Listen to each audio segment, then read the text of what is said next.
America ने आबनाए Hormuz बंद कर दी। अमेरिका ने ईरान की तमाम बंदरगाहों पर फौजी नाकाबंदी नाफिज कर दी है, जिसके तहत ईरानी बंदरगाहों में दाखिल होने और वहां से निकलने वाली तमाम बहरी आमद-ओ-रफ्त को रोक दिया गया है। ये इक़दाम उस वक्त सामने आया जब पाकिस्तान में होने वाले अमन मुज़ाकरात नाकाम हो गए।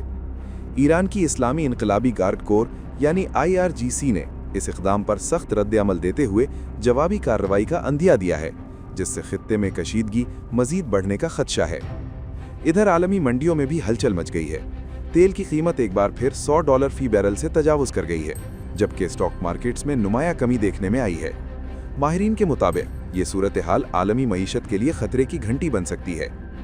दूसरी जानिब मजहबी और सियासी महाज पर भी तनाव बढ़ रहा है। पोप लियो चहारदहम ने अमरीकी सदर डोनाल्ड ट्रंप की तनकीद का जवाब देते हुए कहा है कि वो किसी दबाव में नहीं आएंगे और अपनी राय का इजहार जारी रखेंगे। इधर मशरिक़ वुस्ता में एक और अहम पेशरफ्त सामने आई है।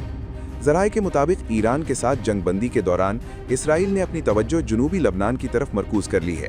इसराइली वज़ीर आज़म बनियामीन नेतन्याहू ने जनूबी लबनान में एक गहरा सिक्योरिटी जोन कायम करने का अंदिया दिया है।